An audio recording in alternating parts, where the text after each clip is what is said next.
Hello everybody, welcome to my channel, welcome to my Ko-fi page, welcome to my Facebook.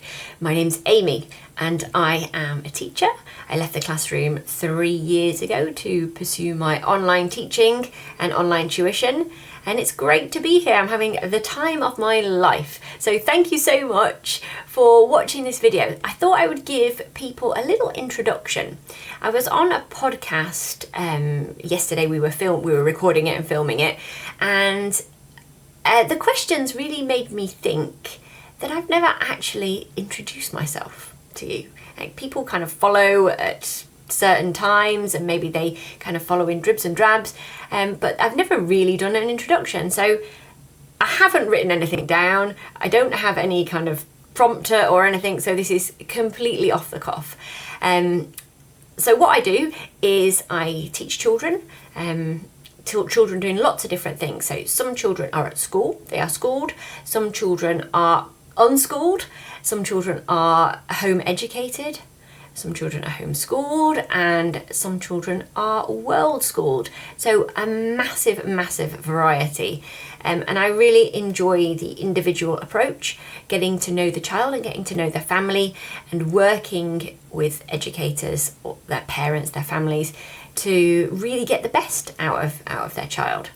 I teach group lessons as well as teaching one-to-one, and I like the atmosphere in the group lessons. It's a lot of fun.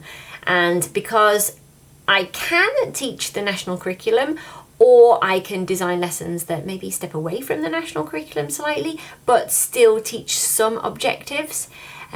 So maybe different genres that people or children might not be learning at school. So I like to think that I bring in creativity as well as having the up-to-date knowledge of schools. No, I don't work in a school currently, but I am still in schools quite a lot. I am a school governor, and I also sit on a scrutiny panel for my local council, which involves home education. Actually, quite a lot is something that's talked about. So I am still there, and I do still have my foot in the door, and I still do know things even though that I'm out of the classroom. Yes, so that is kind of me, and my background is in teaching. So before I started Tuition Up, I was a teacher for 10 years in a school in the UK. Prior to that, I did my teaching qualification, which was a postgraduate. I went on to do my master's as well after that. My teaching qualification was quite interesting, actually, because as part of it, I got to go and teach in Spain. So I taught in a school in Granada for a couple of months and really enjoyed that, as well as teaching in the schools that you normally do your teaching practice in the UK. So it was kind of like a bonus, which was really cool. Before that, I lived overseas. So I spent 5 years in Asia, and I have visited as well since I've been back. And that started off kind of post-university, and I studied geography at university, and I really wanted to kind of see the places that I'd studied. So I set off to teach English in South Korea. That's where I went to first. I really enjoyed it. It was really amazing meeting the children. It was a completely different vibe to being in a UK school.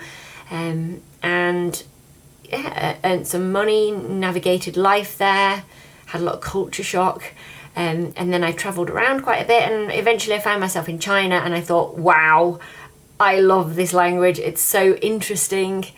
I really like to learn it. I had a background of languages, French and German, so not quite so exotic, but I really felt kind of pulled to it and compelled to learn it. And at that point I think I was in Shanghai, so not in the north of China, and China does have quite a lot of accents and quite a lot of different languages. So I found out that Mandarin Chinese was the one that I probably should be learning, and they have something called Putonghua, which is the common dialect, the common language, and that is best to learn in Beijing, because that's where the accent is the clearest. So I found myself renting an apartment on the Language and Culture University, even though I wasn't actually a student there. So I rented the accommodation there, and actually it worked out really well because I could benefit from the facilities there. And then I could teach English in the afternoon. So in the mornings I had a Chinese lady. She'd come to my house, and we'd have conversational lesson together. And then I'd go and teach English. Go and teach English. And then in the evening I studied the Chinese characters, and I used the Beijing Yuyan Daxue, the Beijing Language and Culture University textbooks to study, because they're really good. I've still got them actually. They're great. I really recommend them.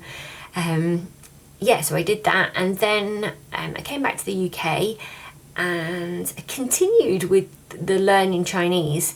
And then I thought, right, I really need to kind of get this kind of solid. So I did an exam, a proficiency certificate. It's called the Hanyu Shuiping Kaoshi. So it's the only internationally recognized qualification of Mandarin Chinese. So it's the only qualification that people in Beijing or Chinese companies, Chinese universities would recognize. So I did that several years back, and if I'm not speaking Chinese, it does slide a little bit, but I have taken courses since. So I did a course at a kind of local university recently, an online distance one, and I had a friend that I had kind of shorter little lessons with, just to keep on top of it. And it's something that I do really enjoy teaching. It's really, really good. It's not easy to teach, and it's not always easy for children to learn. So I try to use something called TPR, which is Total Physical Response, which is when you say a word in Chinese or in a second language, if you are doing an action or you're doing something physical, it can help you. It can help you learn the language. It's something to do with the brain. I don't know, something sciencey. That when you do the action, then it helps your brain remember it. And I found it helps. It helped me, and I try to use it with my students. But yes, so that is me, and I've managed to talk for, oh goodness knows, like 7 minutes. But welcome, and I hope to see you in the lessons soon. There is one that you might be interested in. It's a free lesson, and it runs every Friday at 10 o'clock. I just need you to check over like a safeguarding form to safeguard your children, yourself, and me as well. And by joining the lessons, you're consenting to that. So you can have a read of that, and if you agree, it's just simple stuff, then join the lesson. Join the 30 other children that are in the class and that come every week. It'd be great to have you there. And if you like the group lesson, because it is a big class, it's not easy for children to always share. It's not easy for me to ask children for their responses all the time. So a smaller group might suit, and I have some low-cost groups as well. Got 2 English lessons, one on a Monday, one on a Wednesday, and a maths lesson on a Friday. But yeah, come along, try it. It's free, you have nothing to lose, and you might just learn something. I hope to see you in class soon. Bye!